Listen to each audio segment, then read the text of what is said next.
नमस्कार दोस्तों, आज मैं आप सभी के साथ रोजाना अभ्यास के लिए 2 सरल प्राणायाम साझा करने जा रही हूँ।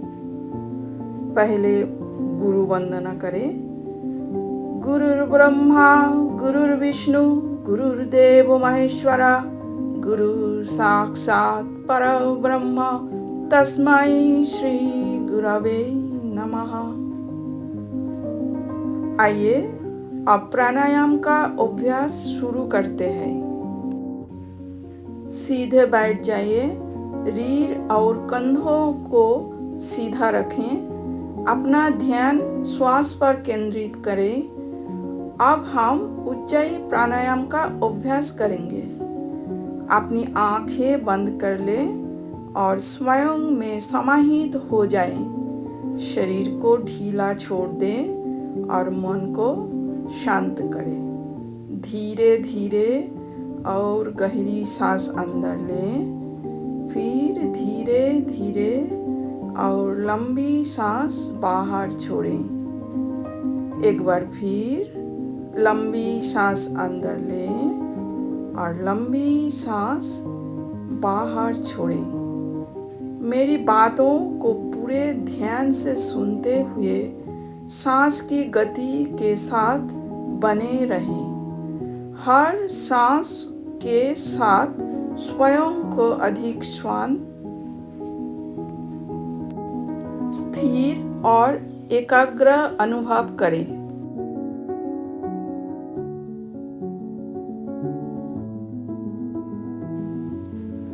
अब धीरे धीरे हम एक नासिका कपालभाति प्राणायाम की ओर बढ़ेंगे।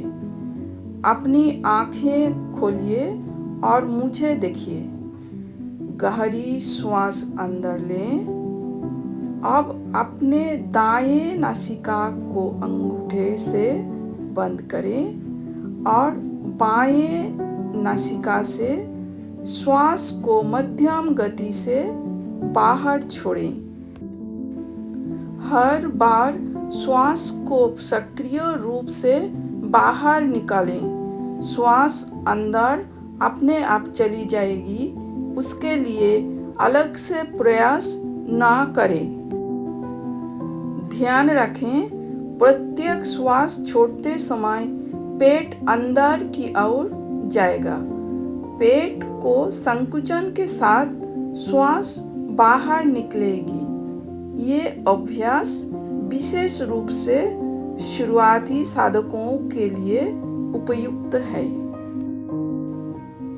अभी दूसरे नासिका से आप ये अभ्यास को 15 से 20 बार करें। हर बार श्वास को मध्यम गति से बाहर छोड़ें। श्वास अंदर अपने आप चली जाएगी, उसके लिए प्रयास ना करें। 15 से 20 बार अभ्यास पूरा होने के बाद सामान्य सांस ले और छोड़े। आंखें बंद रखें और शरीर तथा मन में होने वाले परिवर्तनों को महसूस करें। यह अभ्यास फेफड़ों की कार्य क्षमता को बेहतर बनाने में सहायता करता है, श्वसन तंत्रों को सक्रिय और सशक्त बनाता है, मन को एकाग्र और जागरूक बनाने में मदद करता है, शरीर में ऊर्जा और स्फूर्ति का संचार करता है, सांस पर नियंत्रण विकसित करता है। शुरुआती साधकों को कपालभाति की तकनीक समझने में सहायता करता है। एक बार और करें। हर बार श्वास को सक्रिय रूप से बाहर निकालें। श्वास अंदर अपने आप चली जाएगी, उसके लिए अलग से प्रयास ना करें। ध्यान रखें, प्रत्येक सांस छोड़ते समय पेट अंदर की ओर जाएगा। पेट के संकुचन के साथ श्वास बाहर निकलेगी।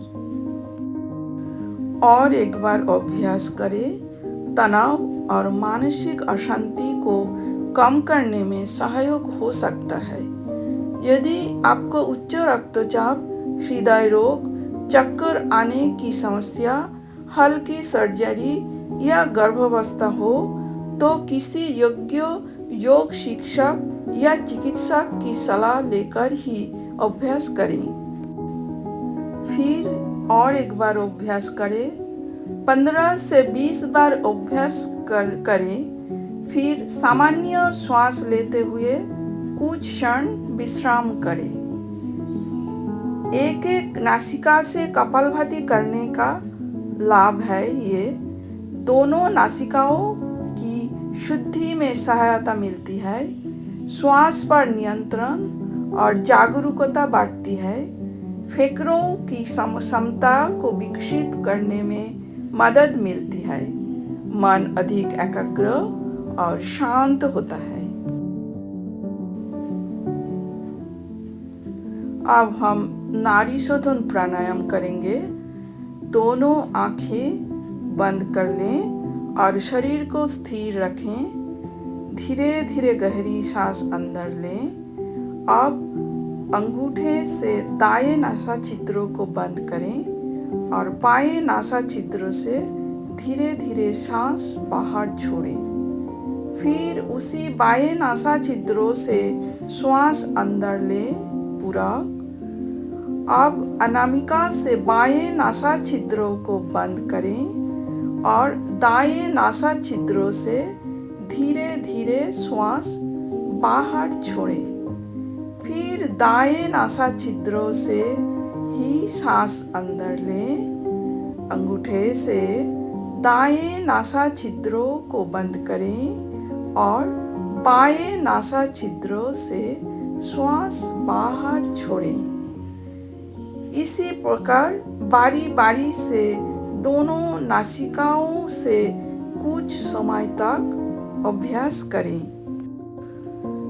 शरीर की नाड़ियों में संतुलन स्थापित करने में सहायक है, मन को शांत और स्थिर बनाता है, एकाग्रता और मानसिक स्पष्टता बढ़ाता है, तनाव और चिंता को कम करने में सहायक है।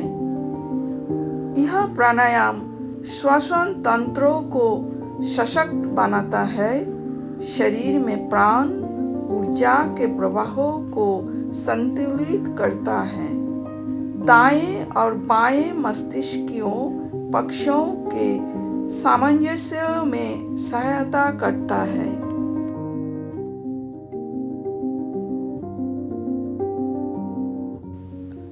अब धीरे धीरे अपने हाथों को नीचे रखें।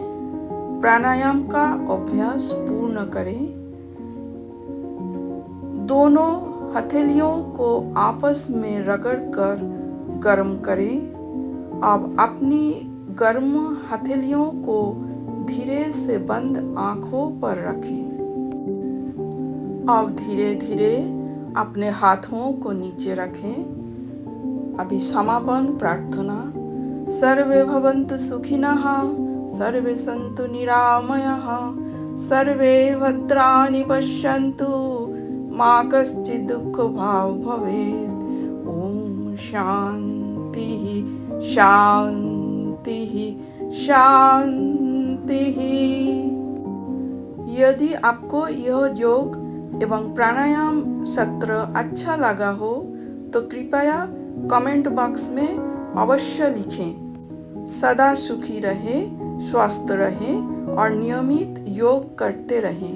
नमस्कार।